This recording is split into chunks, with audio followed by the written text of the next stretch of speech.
Audiolibros en 15 minutos. Suscríbete al canal y explora un nuevo libro cada día.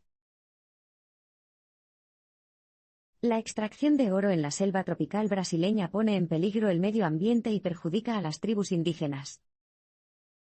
Las grandes afirmaciones sobre el medio ambiente cuestan un centavo la docena, y el propio autor presentará algunos argumentos de amplio alcance en el transcurso de estos parpadeos. Pero para dar crédito a sus puntos de vista, sabe que se necesita un poco de información de fondo. Monbiot trabajaba para una organización medioambiental en 1989 cuando lo enviaron a las minas de oro de Brasil para monitorear su impacto. Fue toda una aventura. Comenzó cuando el autor y un amigo canadiense rompieron un cordón policial cerca del aeropuerto de Boa Vista. Desde allí se dirigieron a la selva amazónica, donde fueron testigos de un horrible horror. Habían talado y arrancado grandes extensiones de bosque para facilitar el acceso a los sedimentos del río, ricos en oro. La violencia también era endémica. Durante los 6 meses que el autor pasó allí, más de 500 mineros recibieron disparos en enfrentamientos en los que participaron empresas mineras y proveedores de oro. Sin embargo, las tribus indígenas Yanomami locales sufrieron aún más, ya que su propia supervivencia corría peligro. Para empezar, alrededor del 15% de los Yanomamis fueron víctimas de enfermedades traídas por los mineros, simplemente no habían desarrollado inmunidad contra ellas. Muchos más fueron fusilados y varias aldeas Yanomami fueron destruidas. Intrigado y consternado, el autor fue en busca de los Yanomami. Fue una larga caminata por la selva, pero finalmente encontró una comunidad que vivía en malocas, casas redondas tradicionales cubiertas de paja con hojas de palma.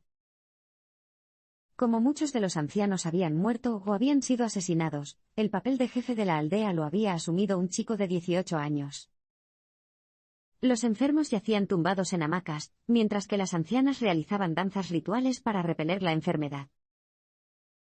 El autor, como uno de los pocos hombres sanos de la zona, también fue llamado a realizar estas danzas rituales él mismo.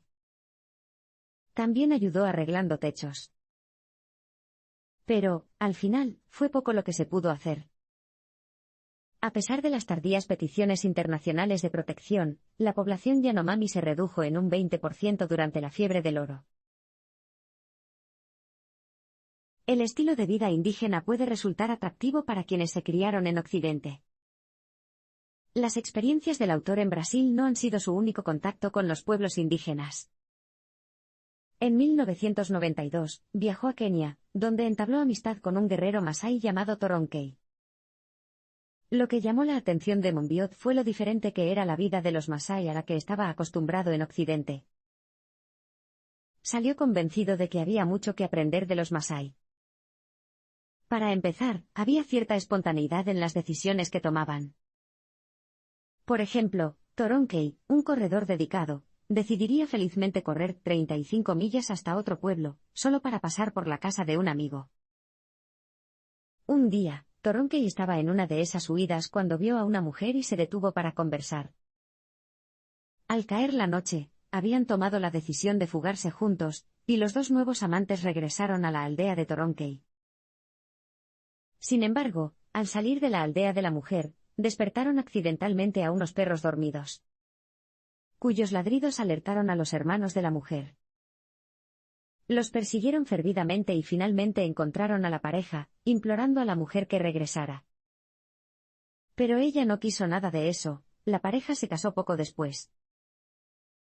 La reacción del autor al enterarse de este romance y fuga fue de celos. Vio la fuerza de su conexión, y solo pudo reflexionar sobre la futilidad de su propia vida occidental, que parecía carecer de esa espontaneidad. Y su reacción no fue única.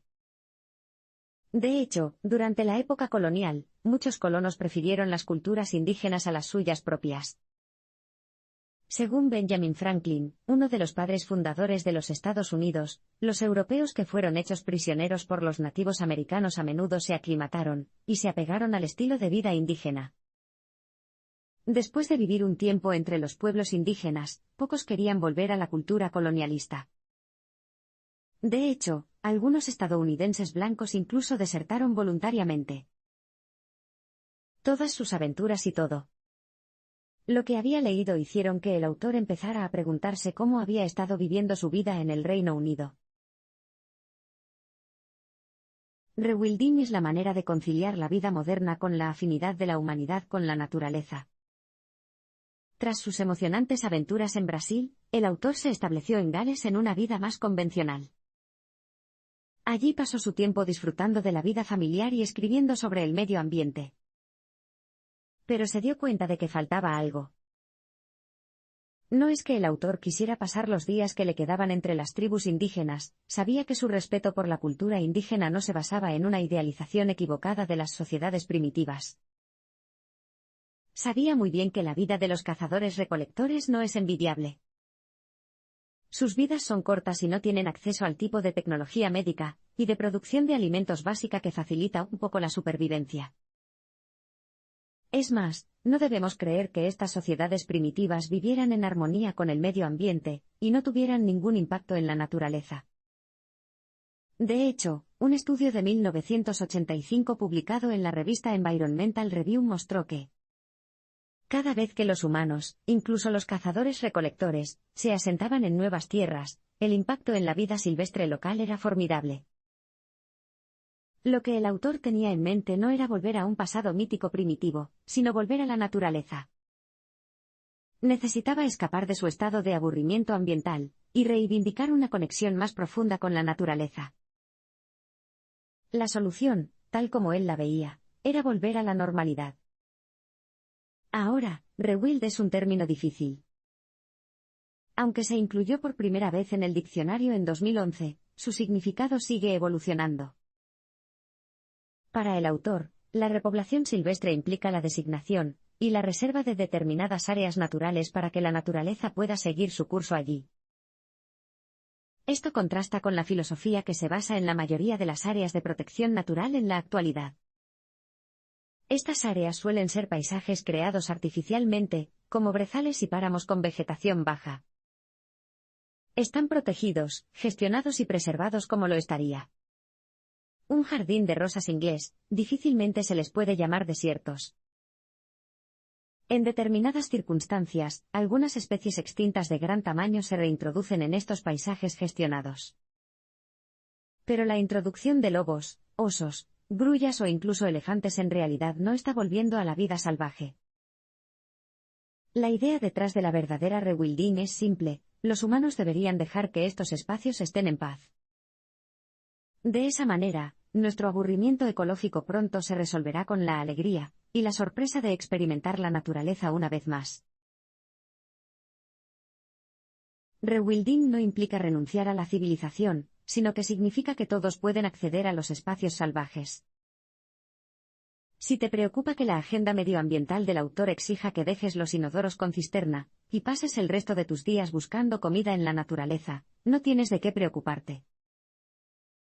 Rewilding no significa que haya que abandonar la vida urbana. Todo lo contrario, el autor no cree, como algunos fundamentalistas ambientales equivocados, que la humanidad deba volver a un estilo de vida de cazadores-recolectores. Para empezar, ese tipo de sistema de cazadores-recolectores simplemente no podría sostener a la población actual. Según un estudio realizado en 1992 por Christopher Smith, durante el período mesolítico, del 800 al 2700 a.C., las islas británicas solo fueron capaces de mantener una población máxima de 5.000 habitantes, ya que los suministros de alimentos eran muy limitados. Esto equivale a una densidad de población de aproximadamente una persona por cada 54 kilómetros cuadrados, o un área aproximadamente del tamaño de la ciudad de Southampton, Inglaterra, que hoy tiene varios cientos de miles de habitantes.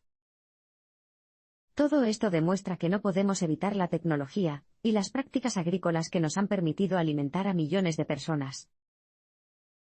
Por lo tanto, la rewilding debe existir como una práctica restringida. Solo debería establecerse en áreas con bajos rendimientos agrícolas, el tipo de lugares que solo tienen agricultura gracias a los subsidios agrícolas. En el Reino Unido, por ejemplo, las tierras altas y las regiones montañosas son el tipo de lugares que podrían devolverse a la naturaleza salvaje. Ahora bien, volver a la vida silvestre no significa que se deba excluir a los humanos, ya que es precisamente en estas áreas donde las personas podrían experimentar la verdadera naturaleza salvaje.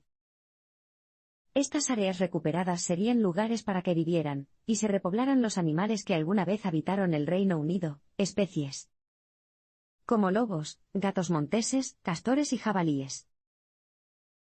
En el pasado, nuestros antepasados estaban acostumbrados a enfrentarse a animales salvajes y, a veces, peligrosos.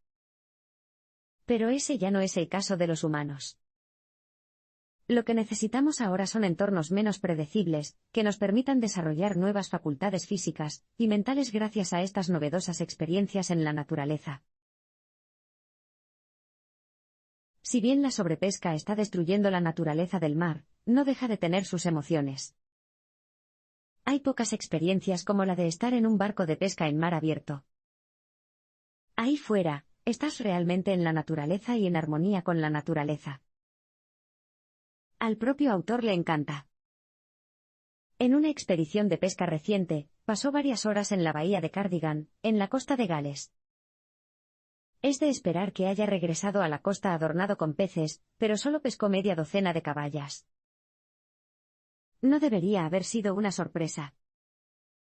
Los datos muestran que incluso en estos desiertos acuáticos, la sobrepesca está destruyendo la vida marina. Hoy en día, el botín de un pescador es apenas más de un par de cientos de caballas por hora. Si bien eso no parece muy poco al principio, en realidad es muy poco en comparación con la cantidad de peces que alguna vez se podían recolectar. Los pescadores locales aún recuerdan cuando los bancos de caballa de la bahía podían tener hasta 3 millas de largo. Hoy en día, los más grandes apenas miden unos cientos de metros de largo. Increíblemente, la Agencia Europea de Medio Ambiente declaró en 2011 que la población de caballas en el mar de Irlanda, del que la bahía de Cardigan es una ensenada, no estaba en peligro. Sin embargo, esto demuestra más la caída de nuestros estándares ecológicos que la salud real de las poblaciones de peces. Dicho todo esto, el mar todavía puede ofrecer a los pescadores una gran cantidad de experiencias salvajes. El autor tuvo una de esas aventuras mientras pescaba caballa en otra expedición de pesca. Sacó un pececito extraño, su cuerpo blanco era largo y parecido a una serpiente, y estaba cubierto por todas partes de motas marrones. Mientras se golpeaba salvajemente contra su vara, comenzó a estirar la mano para tocarla. Nunca lo había visto antes. Pero, afortunadamente, una alarma profunda y primitiva sonó en la cabeza del autor, y arrojó a la criatura a la sentina del barco. Más tarde se dio cuenta de que el pez tejía mejor. Las púas de sus aletas y branquias no solo causan un dolor insoportable, sino que el veneno que contienen puede paralizar las extremidades. Por lo tanto, si pican a un pescador, es imposible volver a remar hasta la costa, y es posible que haya que rescatarlo de su situación. Monbiot tuvo suerte, pero le encantó. Es precisamente este tipo de experiencia cargada de adrenalina lo que desean los amantes de la naturaleza. Las excavaciones arqueológicas revelan ecologías pasadas, y nos dicen qué animales son los más adecuados para la reintroducción. Si alguna vez empiezas a recorrer la tierra bajo tus pies, seguro que encontrarás vida en abundancia. Lo que sea, los gusanos, las larvas y los escarabajos estarán allí, excavando madrigueras. Estas minibestias son bastante interesantes por derecho propio. Pero para los que saben, las verdades que se pueden descubrir en el suelo son mucho más profundas. Para los arqueólogos, la excavación proporciona a la humanidad una visión fascinante de nuestro pasado. Una escena así fue presenciada en el estuario del Severn en Gales. Allí, los arqueólogos excavaron un lodo equivalente a 8,000 años y descubrieron una capa de marismas salinas fosilizadas. Increíblemente, las condiciones de conservación eran tales que las huellas milenarias en el sitio todavía parecían frescas, casi como si las bestias salvajes y los humanos acabaran de llegar allí, caminando penosamente por el barro. Las historias que contaban las pistas eran fascinantes. Una serie mostraba a adolescentes siguiendo las huellas de los ciervos. En otros lugares, niños de 4 o 5 años habían estado jugando y, alternativamente, marchando con una intención organizada. La implicación era clara, incluso a estas edades, los niños y los adultos jóvenes buscaban comida y contribuían a sus comunidades, tal vez cazando pájaros pequeños o vaciando las trampas. Sin embargo, fue otro conjunto de canciones lo que realmente hizo que el corazón del autor se acelerara. Entre las muchas huellas fosilizadas de aves que los fotógrafos habían capturado, también había algunas huellas distintivas de 6 pulgadas de ancho y 3 puntas. Pertenecían a un ave grande que había sido muy común durante el período mesolítico, pero que se había extinguido en Gran Bretaña en el siglo XVII, la grulla.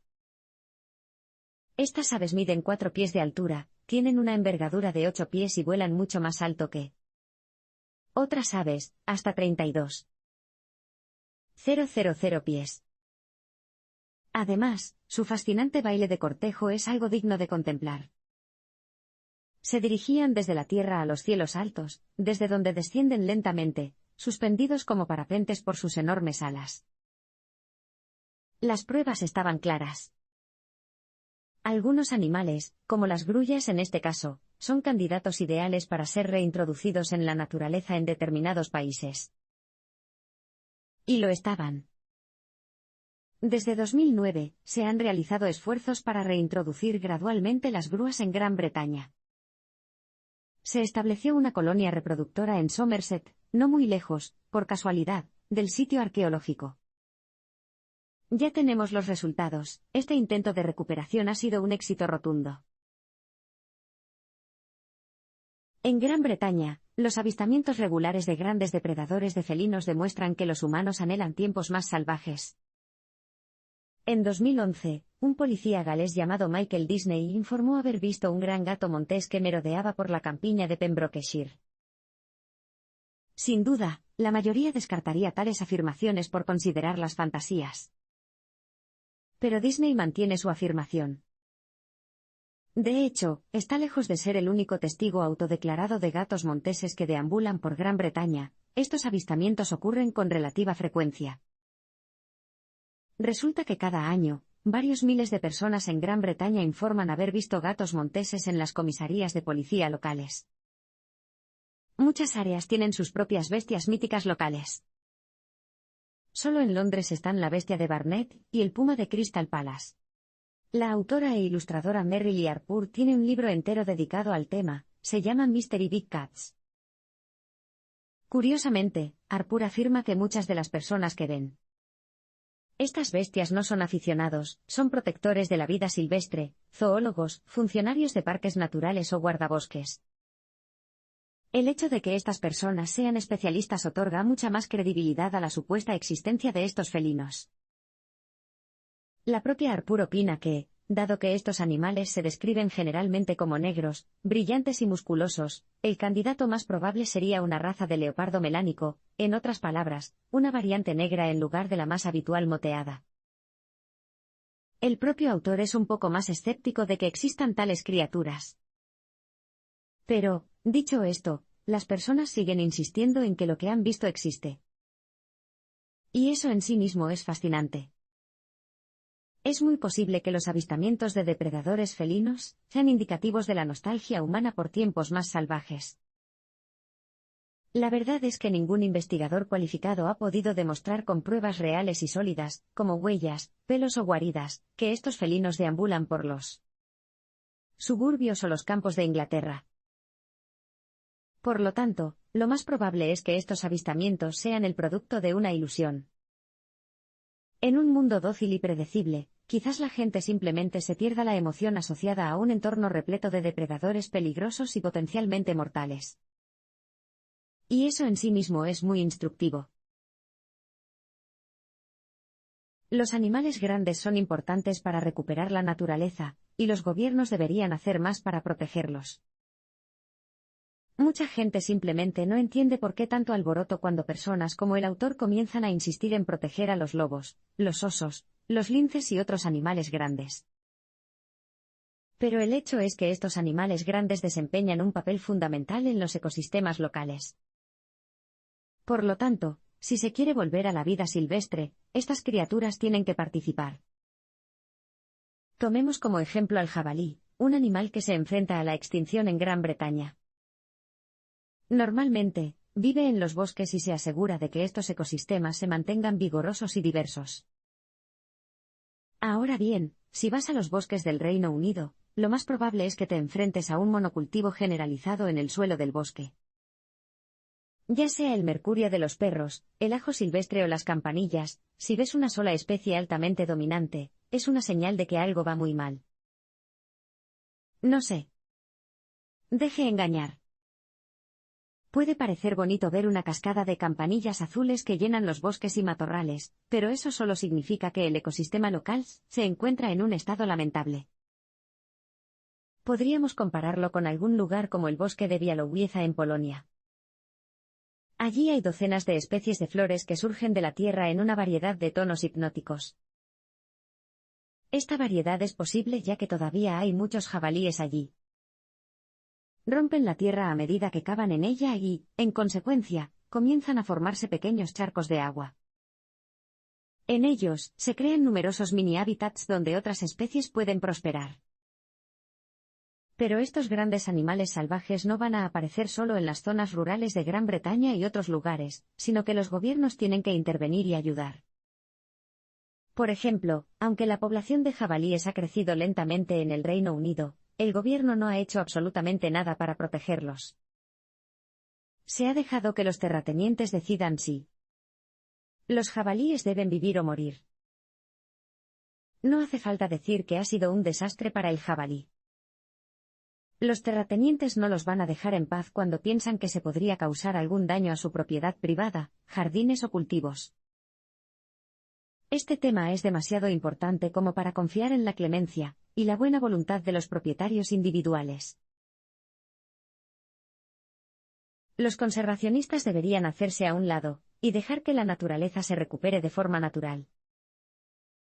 Si es tan importante que los animales grandes desempeñen un papel en la recuperación de la naturaleza, y no tenemos una política adecuada para lograrlo, entonces realmente deberíamos solucionarlo.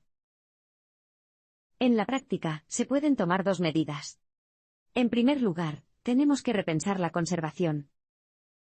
Hoy en día, los conservacionistas clasifican las especies en buenas y malas. Dependiendo de cómo se clasifique un animal, se conserva o se contiene o se elimina. En consecuencia, los conservacionistas tratan de mantener la naturaleza ordenada artificialmente. Congelan los hábitats en un falso estado de inmutabilidad. Las especies que emergen y alteran el equilibrio se etiquetan como invasoras y se destruyen. Sin embargo, este enfoque es totalmente incorrecto. Lo que ocurre a menudo es que los conservacionistas terminan intentando preservar el tipo de entornos no naturales que se crearon en primer lugar por la agricultura u otras actividades humanas. No tiene nada de salvaje o natural. Estos ecosistemas artificiales están completamente desconectados de su estado original de naturaleza salvaje. En segundo lugar, se debe permitir que la naturaleza encuentre su propio equilibrio natural una vez más. Esto significa que los humanos deben apartarse del camino y no intervenir. Los espacios salvajes surgirán de forma natural cuando la naturaleza se quede sola.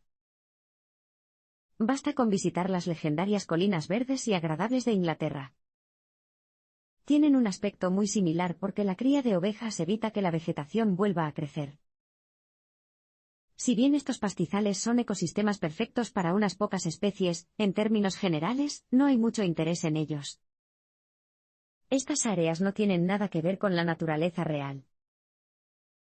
Incluso las ovejas son una aberración.